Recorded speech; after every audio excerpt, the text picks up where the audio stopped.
Mic test check. What's up, guys? Can you guys hear me? Having a few audio issues.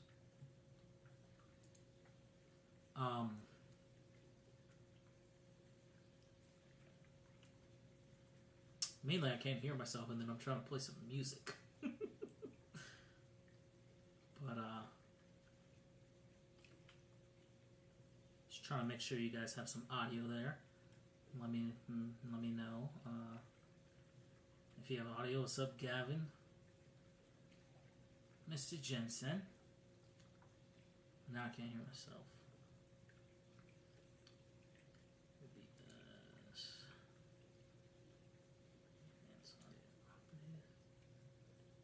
Multi-monitor.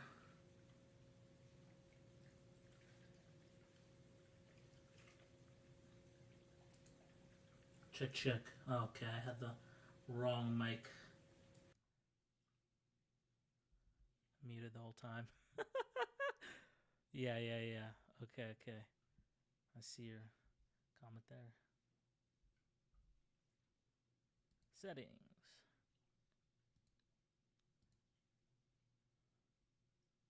Properties, monitor, and output. Check. There we go. I can hear myself now. I don't know how to put music through OBS, unfortunately. But,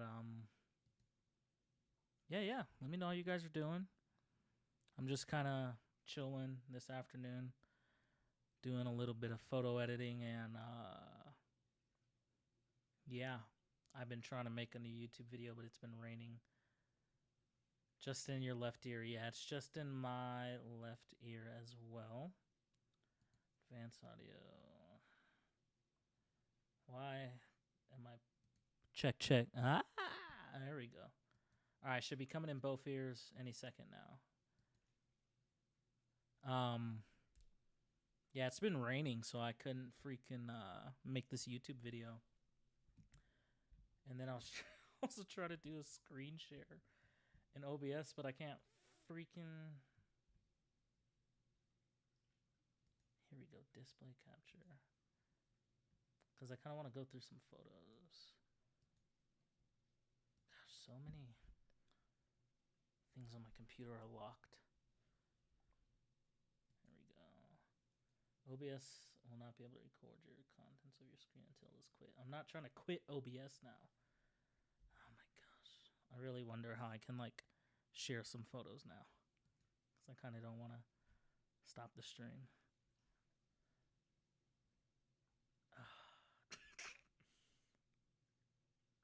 This is annoying. Anyway. What's up, Gavin? Just me and you. It says 5 other people are watching that. Twitch streaming and it's yeah, OBS is it's okay. I want to share my screen, but I don't want to quit it and have to stop the stream. So I'm trying to figure out how I can share some photos. I can pull up my iPad, but it's gonna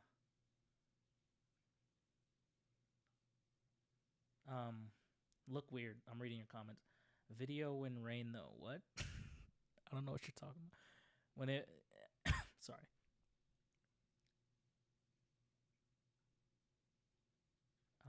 Okay. Lollapalooza. Yeah, it's been raining like every single time I go out. It's been dripping rain like crazy. Thankfully I got this Fuji so I can get wet. And weather sealing works. I've been taking some photos, but trying to record video with the Sony FX3 is hard.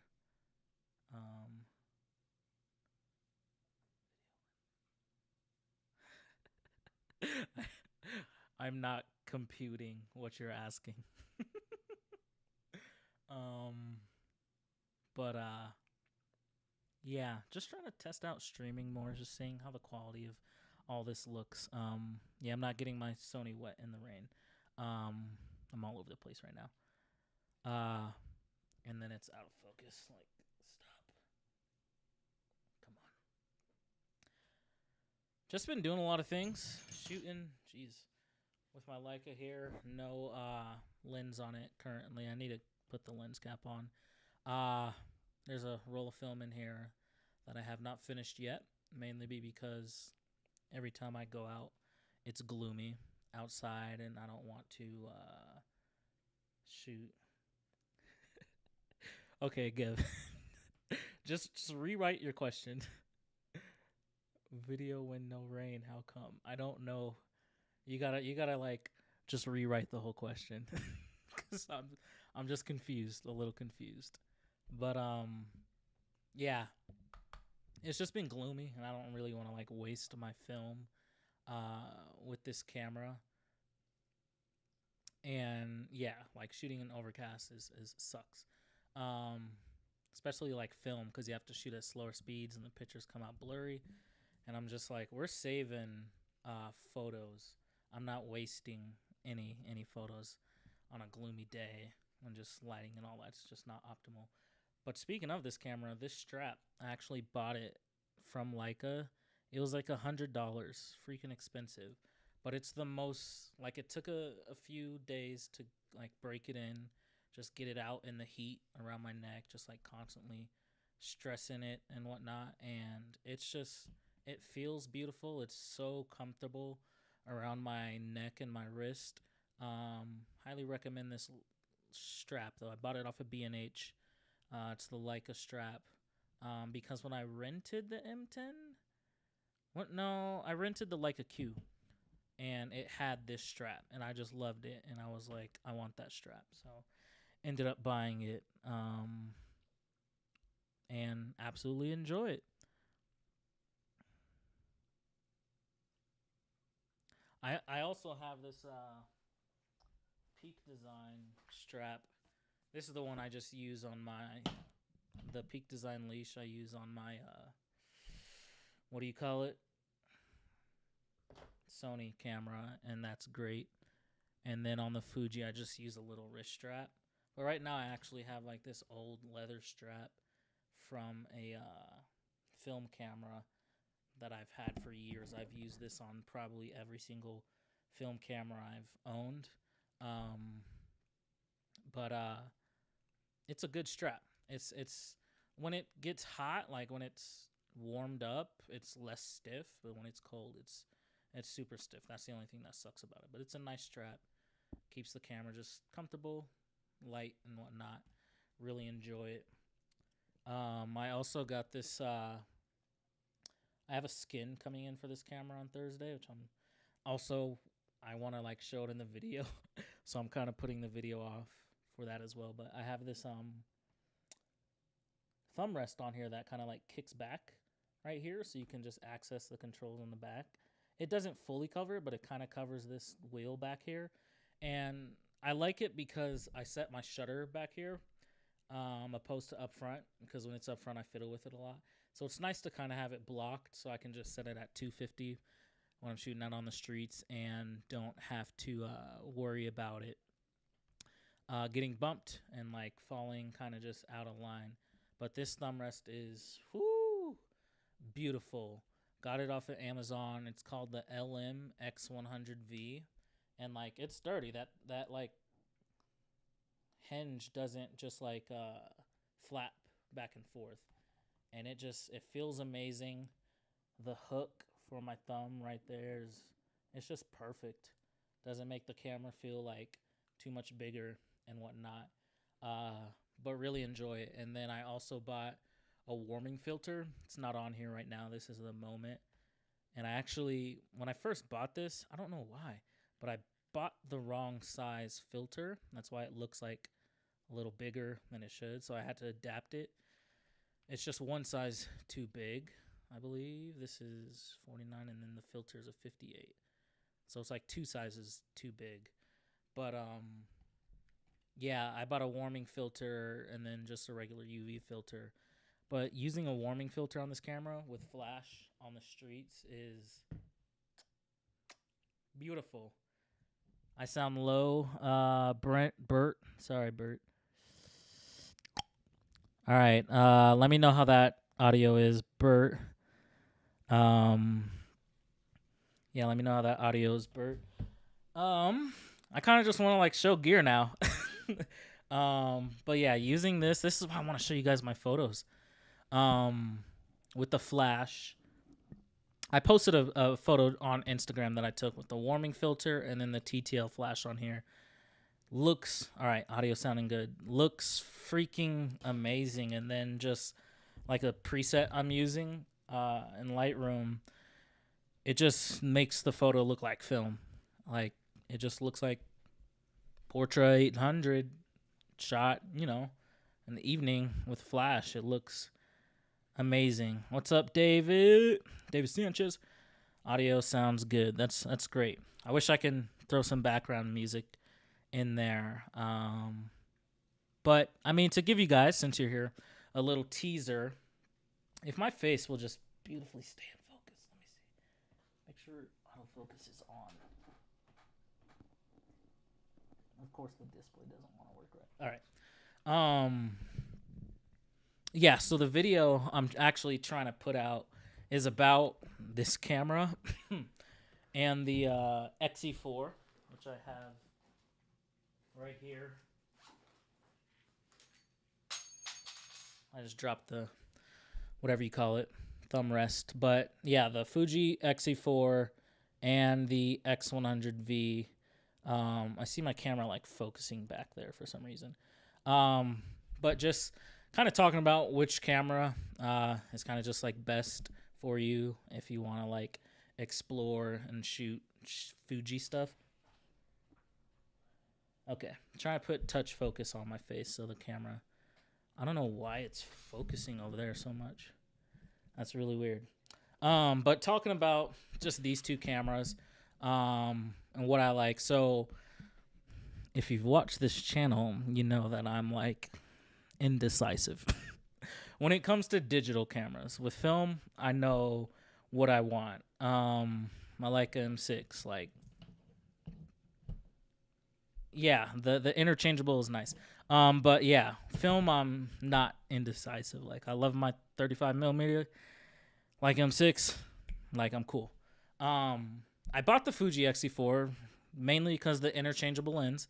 I was like, oh man, I can adapt my Leica lenses, and I do, the 28 and the 50 onto here.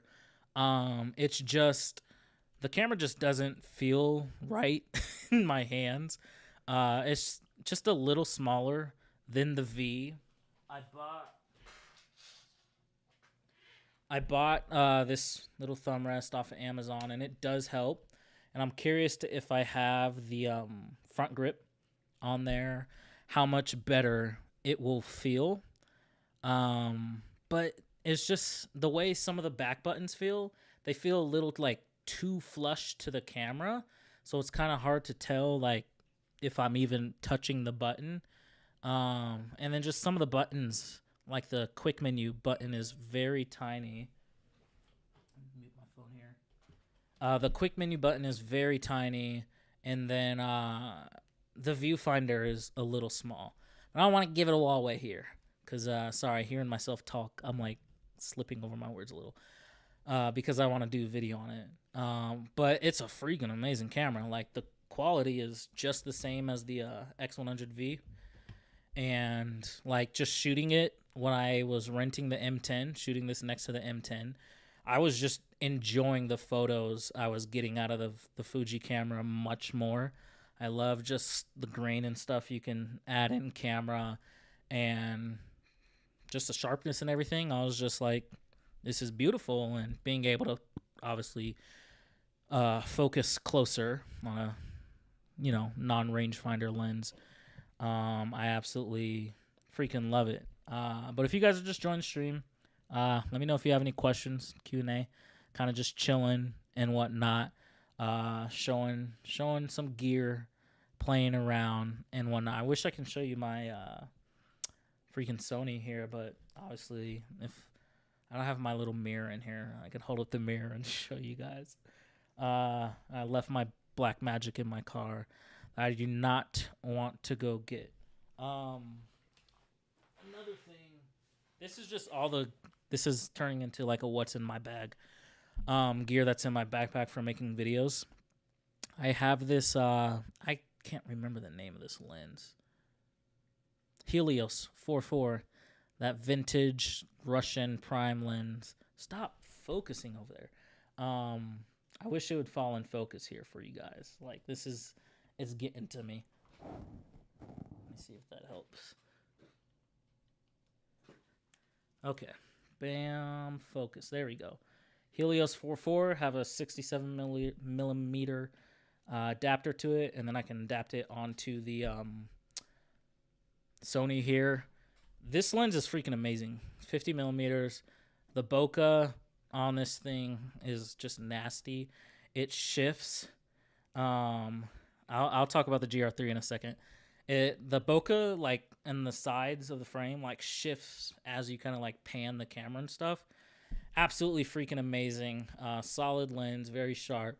Filmed some stuff with it the other day that you'll see in like whatever the next video is coming soon, whenever I can get to it. Aperture is declicked, which I love. And yeah, beautiful lens. It's only like 40-50 bucks. Highly recommend it just to have and play with. Buy the screw mount adapter to your appropriate camera. GR3, good Lord have mercy. So I had like the GR2. That was the first one I bought back in 2018, 17. And then, yeah, obviously eventually got the 3. Freaking love that camera. Comparing the GR3 to the XE4, I would go for the GR3 in terms of just how comfortable it is in your hands to shoot. It's just that much more pocketable. This isn't as pocketable. Like the X100V without like the adapter ring on it is pocketable in my opinion. This isn't as pocketable, where the GR3, obviously the lens collapses into the body. And so, or does it? I can't remember for some reason. Does the lens collapse into the body on GR3? I don't know. But the GR3 I love. Like, I loved using that camera just as like an everyday carry. And then just editing the photos mobily. Just throw them over to my phone and then edit them on Visco. It's super discreet, so like it's like the size of this wallet. So when I'm like walking downtown, it's a little bigger than this wallet. I can just, I look like a tourist just taking photos with the camera from Walmart, and everybody ignores me. Nobody asks me like if I took their picture, what am I doing? Yada, yada, yada. Like, I can walk up to somebody and just throw the camera up or just make it look like I'm messing around, and they don't ask questions. With the Leica, with the V, they'll know I'm taking pictures of them and whatnot. And I like, the flip screen, obviously, on the V, so I can just kind of hold it waist level and shoot photos that way and be a little more discreet. That's one thing I like with Fuji's over the Leica, was just being able to kind of just play around on a waist level and, yeah, just be more discreet. But GR3, amazing camera. Definitely think everybody should just, like, have it at just one point in their kind of photography adventures, just to experience, because it's a really freaking good camera. It's definitely different from lugging around an M6.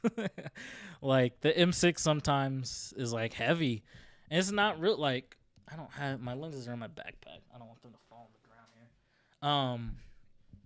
I'd start crying.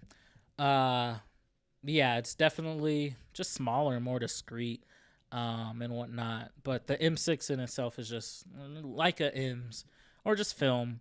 It's just this whole experience in itself, just the analog process, and just knowing when you take a shot, like, hey, better not mess this up because this costs money. We ain't balling. But yeah, it's just more discreet. You can throw it in your pocket. It looks like a cell phone in your pocket and whatnot. What else is in here? a nifty 28mm Voigtlander that I just got. Yeah, just did a video on this one as well. With this lens, and I was using the 35 Samirit Leica before, and I've used like the Zeiss 35 and the Leica 50 Summicron dual range. Freaking that lens, right? The 50mm dual range Summicron from Leica with the goggles. Best lens I've ever used. Best 50mm, I guess I can say. Just the look out of that lens was just absolutely disgusting. And then being able to just switch over the focal plane or whatever and focusing closer was nasty. But this 28mm, that just every time I hold something up close to the camera, the focus shifts. Bam, look at that. I'll try and hold that as long as possible. But this lens in comparison to my 35, the ring right here was a little loose, so it was very fast. The lens was super fast, and I can't like hold this properly to like shift. I can't hold this properly to mess with the focus right here. But it was super loose, where this one's a lot stiffer. But I think after just breaking it in for like a few weeks, it's definitely just looser and faster now. You see how fast I'm kind of moving it. It's definitely looser now. I can definitely feel that. It's probably just getting the oil that's back there just mixed around a little more. But I love this lens. Definitely learning and still getting used to 28, even though I was using it on the Q. Yeah, this lens is just, it's so sharp. I love that wide angle so much. You can just get in closer to people and still just capture so much. So I'm just learning like how to, I guess, just tell stories with this lens. Oh my God, look who it is, Daniel. You should get waves. Daniel, I'm growing out my hair for the first time, like ever, since January of last year. And bro, I haven't seen you in so long. What's up, Daniel? I've been like, man, bro hasn't uploaded in so long. Look at you getting me sidetracked. So I'm trying out these twists right now. But yeah, just learning how to tell stories with 28 again is beautiful. It's like my new thing. I honestly feel like I'm just starting to take better photos. And then when I switch back to like 35 with the Fuji, it's like challenging me to just like, okay, everything kind of switches up a little. How do I want to approach something that I want to, I don't know what you're talking about, Daniel. How I want to approach like a scene and whatnot. That's kind of, last thing that's in my bag. This I bought, I don't remember when I bought this, but it's a ND filter and polarizer, variable ND filter. Best variable, I can't talk and hear myself at the same time. Best variable ND filter that I have bought in a very good while. What I like about this, main thing, so okay, here. If I can kind of show you this. When you don't have to screw it on. So when you twist this back ring, you can see it's like closing down in there. And then you take your lens and just pop it on there. There's no screwing, and look at that. Like, I'm shaking, and this thing is staying on. It's amazing. And then to take it off, you just twist, and boom, it's off. And then obviously you have your notches here to increase or decrease the ND-ness of the lens. So I could, if I wanted to, just easily, pop it onto the front of my lens if I wanted to. But it's called the H&Y VND plus CPL. and you just buy like the ring size that you want. So you can get like 82. This is the 82 to 67 or 67 to 82. Buy the size you want for yourself. I went like a little bigger, so I was like, all right, the smallest I want to go down to is 67. So I just buy adapters for all my lenses, even my Leica R's, and which I guess I can show you. And yeah, just slap it on the front. But yeah, let me show you these Leica R's if you're so interested. This is turned into a gear video since I can't show pictures. Let's see. All right. You would be disappointed when I'm about to show you. There's no back cap on here. Beautiful lens, Leica R, 35 millimeter. Use this on my Blackmagic. Freaking love this lens. Yeah, Leica R's, there's not much to say about them. They're vintage, they're beautiful. Sharp enough for me. I don't know where my 28 went. No, my 28's on the Blackmagic upstairs, which I don't feel like getting. But obviously this is just like a photography lens, but I have an adapter that I put on the back, and then so I can mount it to Canon. I do have one for Sony as well. And then again, 67 millimeter filter adapter so that I can throw that ND or a matte box, which if I don't drop everything right here, that almost fell. I can throw this matte box on the front of my camera. Bam. And just look that much more professional. Yeah, all my lenses are not where they're supposed to be. Shows you guys how messy I am. If I panned this camera down to this desk, you would see, let's just be authentic, my sandwich right here, my belt. Let me stop before I play myself. Yeah, that's kind of just like some of the gear I carry around. I want to go grab my Blackmagics, but I don't want to cut away from the stream. Top handle I use for the Sony. A lot of people with the FX3 like complain about the FX3 because it's just like the A7S III. Yeah, who cares? What's amazing is like the top handle right here that you can throw XLR inputs into, and also like your eighth inch audio and record audio that way. Serves as a little top handle. Only thing I do not like about this camera and this handle specifically is that there is no hot shoe mount to mount hot shoe things on. So that sucks. I'm like, why did you guys make a top handle and not put a hot shoe mount?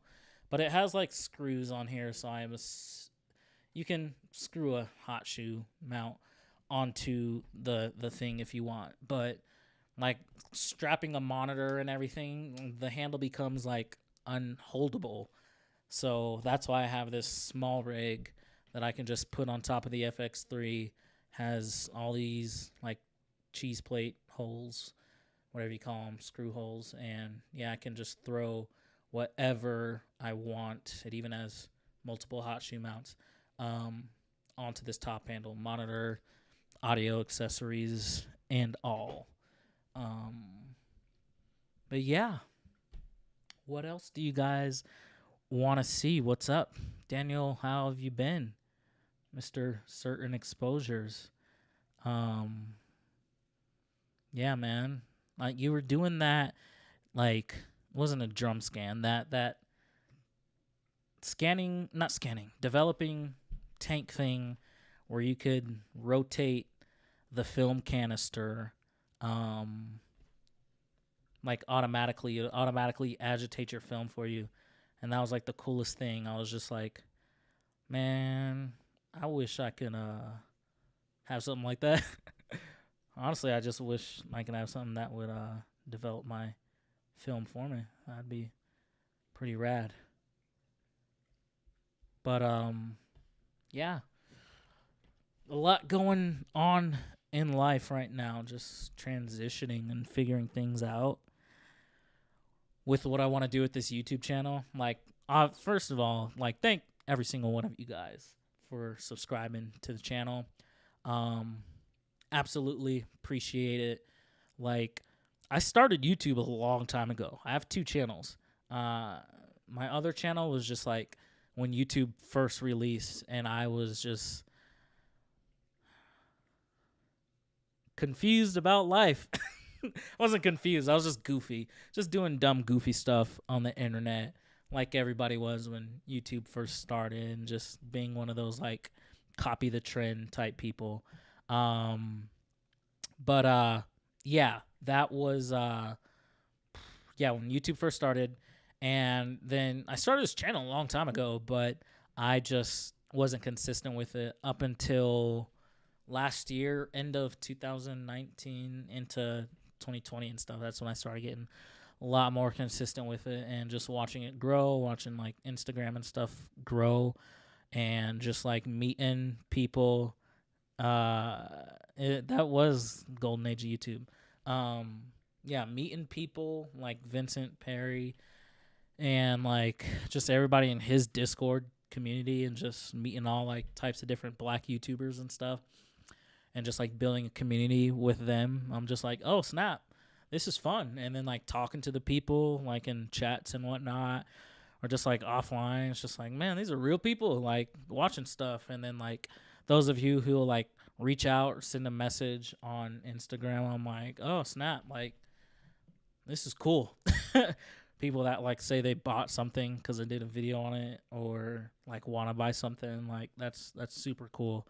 I love freaking shooting film, and just I'm in love with photography again. Obviously street photography, because I fell out of love with street photography back in 2015, 14, that range, because I was just sick of people asking me to take photos of stuff I didn't want to take photos of, and just stopped shooting. I was just like, I don't have a camera, so I can't help you.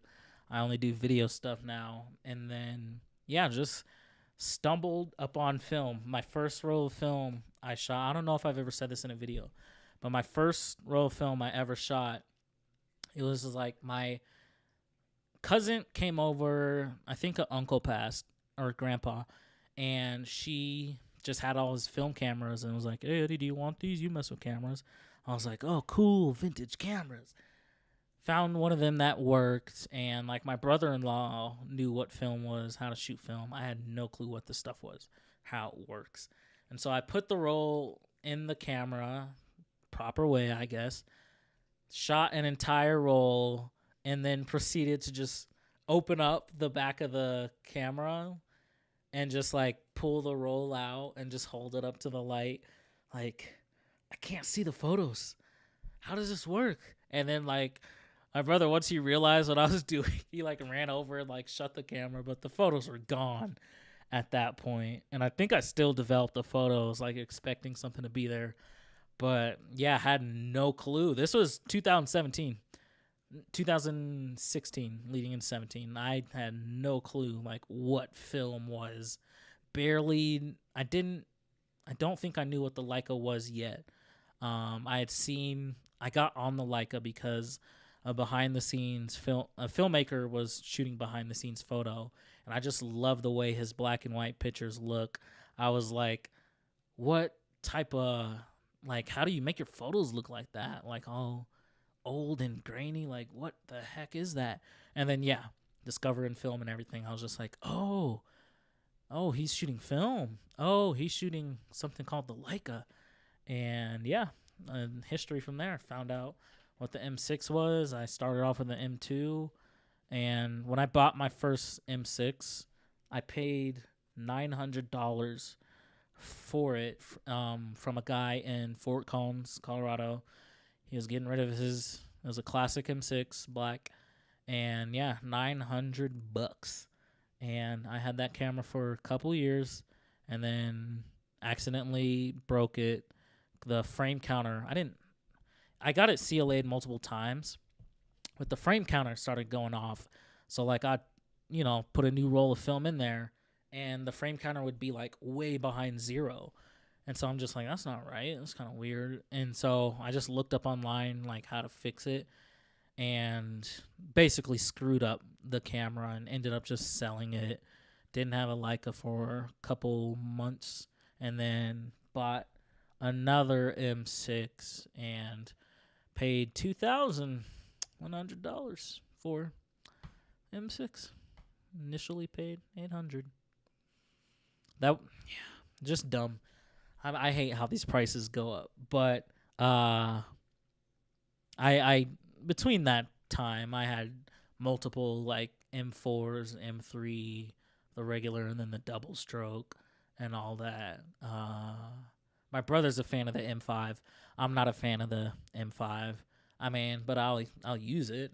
I might do a video. Oh, I don't know if he still has one, but he has a handful of Leicas, and I kind of want to do. I want to do more videos with Leica, so I might just borrow some of his and then just like do a Leica like extravaganza type video or something, just talking about all the different Leicas and the different things I like about them. His MP, good lord, that's a beautiful camera. I almost like with this M6, I love it. This is the TTL. I originally had the smaller one, the non-TTL. I like the non-TTL better. I just like how it's just that much smaller than the M6 TTL. And so I've thought like a lot. Like I'd probably trade somebody, if you convince me enough, this M6 for their regular one. Black paint, and obviously like make sure it's CLA'd and proper. But I'm like, I almost trade somebody, but like having this 28 lens, it fits this camera body beautifully. Like it just looks like a beast walking around the streets with this camera. So yeah, I want to try and see if I can show you guys a photo. I really gotta figure out how to share my screen. Maybe next time I do a stream, this would be in Dropbox. Hopefully this works. Files, okay. X100V.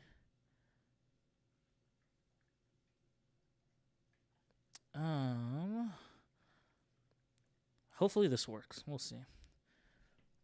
It's so hard to hold. Okay, this is kind of hard to see. I can like barely tell. Let me open OBS. The computer over here. There it is. Let me see if I can bring the brightness down just a tiny bit. Okay. And nice flip pictures. Yeah, these are some X100V photos with the TTL flash and the orange filter. I freaking love just this look. My computer is freaking out right now. I dropped my computer when I got home, so just pray for me.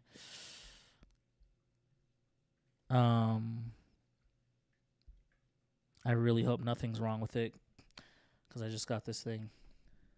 What just happened? Why is the screen so dark? What a mercy. Yeah, these are some X100V with TTL flash, just straight out of camera. I love the way these 3 images right here look. Like, it just looks right. This is just a cloudy day. It's about to rain. And yeah, freaking, I don't know, something about it just, it has like that filmic look, even though it's digital, and I really love that. This photo I took of this chick because she just looked like, what's his name from Final Fantasy? Cloud. These dudes, I don't know what attracted me to take this photo, but I just love like that kind of candy apple red of their car. Not wrong way. Nope, nope.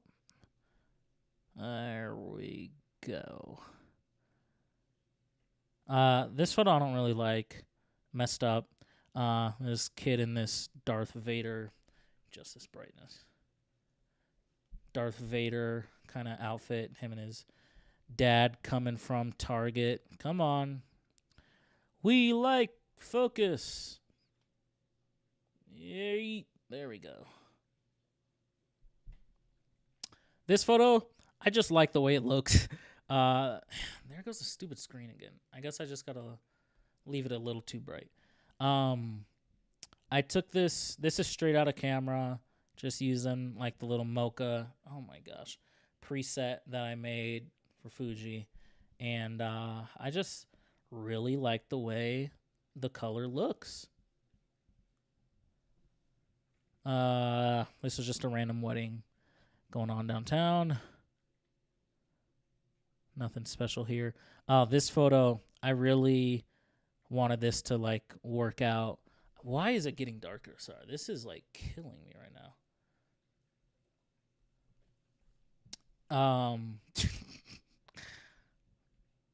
None of my camera settings are on auto. This is bothering me. My iPad keeps adjusting itself. But I really wanted this to come out just like, I wanted this kid just to be centered more. But I still like it. You know, you can get what you get. But I was actually shooting like that whole kind of archway behind them. And yeah, just he came into frame. I was, you know, timing just wasn't perfect. Unfortunately, this doesn't work. This was a fun one. Girl putting like a bag over her head, protecting herself from the rain. Thought it was pretty funny. But yeah, if my iPad wasn't stupid, I'll show you guys the rest of the videos. But I mean, that's just spoilers for my next video that I'm gonna drop soon. But yeah, thank you guys, all you guys who are watching, just hanging out, probably listening to me in the background. Thanks for watching. Thanks for chilling. Thanks for hanging out. I'm on a mission to get to my 4,000 watch hours so I can finally monetize this channel. No, it is not monetized yet. But obviously, like things you're passionate about, it'd be nice to make like a little $1.50 from and whatnot. So, yeah, you guys just watching this or just having it on supports like me in this channel. Like, I appreciate that. Anytime, mate. I thought you were saying M8. Yeah, this just, it helps so much. And like with just my whole life transition with my father passing and stuff, like the way he kind of just lived his life was just doing things he loved until the day he peaced out, doing everything he loved. And so I just want to make sure that like I'm doing those same type of things as well. And just, yeah, like not wasting time putting things off, but just checking off that bucket list, that wish list, and not regretting much and just enjoying it all, just taking it in, being a human, experiencing human things, and appreciating just life as it is, because life is short. Life expectancy is short for us in these days. So just make sure y'all are doing some good out there in the world, living your life up, you know, giving back, offering to other people and whatnot. Yeah. So I might wrap it up here. Again, thank you all for watching. Appreciate you all. Hope you all have a good night and rest of your week. I've been having a pretty good week so far. Yeah, catch you later. Peace and Afro Greece. Satin.